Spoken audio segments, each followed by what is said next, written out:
endorsing his party's presumptive presidential nominee. I want to bring in Republican Congressman Adam Kinzinger of Illinois. Congressman, thanks very much for coming in. Yeah. You ready to endorse Donald Trump? No, I'm still not there. Why? I feel like a broken record.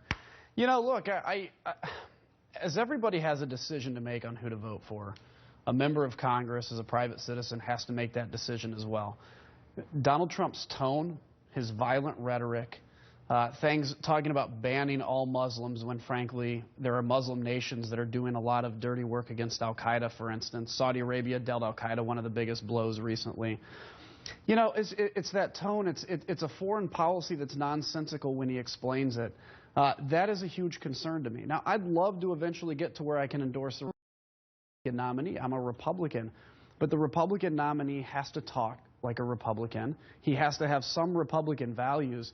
And frankly, he has to be worthy of inheriting the job of Abraham Lincoln and Ronald Reagan. And the tone I hear from Donald Trump is not there yet. It's nothing against people that support him, but I have a decision to make. Are you getting pressure from Republican leaders to change your mind and go out there and endorse them? There's a lot of pressure, yeah. Describe a little bit of that. Well, pressure. I mean, what kind of pressure is it? It's not like lock you in a room and, you know, beat you down, but it's like saying, hey, you know, we've got to unite. It's a compelling message as a Republican. That's you know, if our party's united, it's good. We can push forward our principles. Where does that pressure come from? It just comes from colleagues, from people, you know, from frankly, folks in my district, good people that support me, that support Donald Trump. I'm well aware of that, you know, and again, it's nothing against people that support him.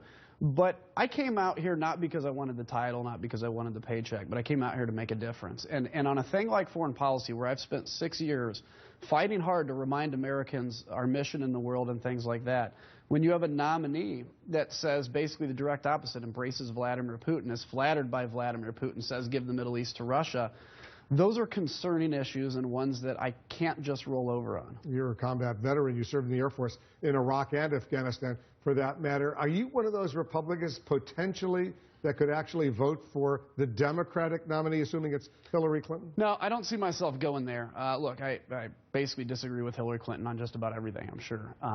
So I want to get to where I can support the Republican nominee, but he has to be worthy of having my support. Like I said, people have to make their individual decisions.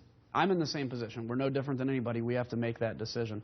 I won't be supporting Hillary Clinton. What I will definitely be doing is still taking out a ballot, and even if I don't vote for presidency, I can write somebody in, and I'll be sure I vote for down ballot like Senator Kirk in Illinois. What do you think of the way the Speaker Ryan, is handling this whole issue right now? He came out, a joint statement with Donald Trump.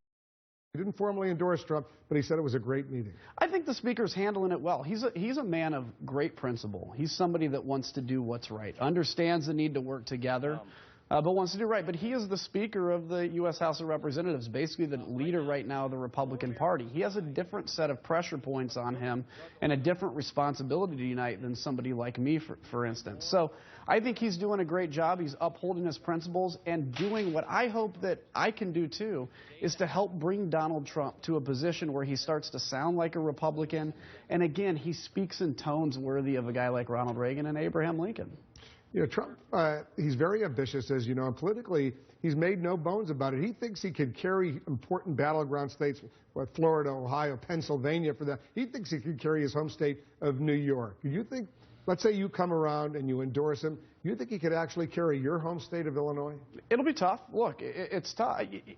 He's got a coalition of people showing up that traditionally don't vote, and that's true, and I'll give him that. Now, the question is, does that translate out of a primary into a general election? I think that remains to be seen. But the other thing is, how much does he motivate, for instance, the Hispanic vote to come out for Hillary Clinton and vote against him? These are questions that I think we're kind of figuring out. And really, it's on Donald Trump. Whether the Republican Party unites, whether he can turn out those coalitions, is on him and his tone and what he says. So I'll leave it to him. You saw the statement that Lindsey Graham put out. He had a 15-minute phone conversation with Donald Trump. I had a cordial, pleasant conversation with Mr. Trump. I congratulated him on winning the Republican nomination. He didn't formally endorse him, but it was a very generous, warm statement that he released. I assume you'd like to have a conversation with Donald Trump as well. I would. Everybody would want to. You know, I think the first thing I would say is, you know, Mr. Nominee, you have to understand that your words have a real impact. I hear from our allies, our actual allies in the Middle East, that they're concerned with what you're saying, and it's actually affecting them domestically, for instance. You know, not everybody in the United Arab Emirates, for instance, is pro-West, but it's a pro-Western government. They have those things. So it's like, your words have an impact. Talk about American leadership. Populism is one thing. Populism on foreign policy is something completely different. And I think the job of presidency in the debate is worthy of adult discussions on it, not just populist rhetoric. Maybe you'll get a phone call from Donald Trump and you can have that conversation. Yeah. We'll look forward to your statement afterwards. Yeah, there you go. Adam Kinzinger of Illinois, thanks very much.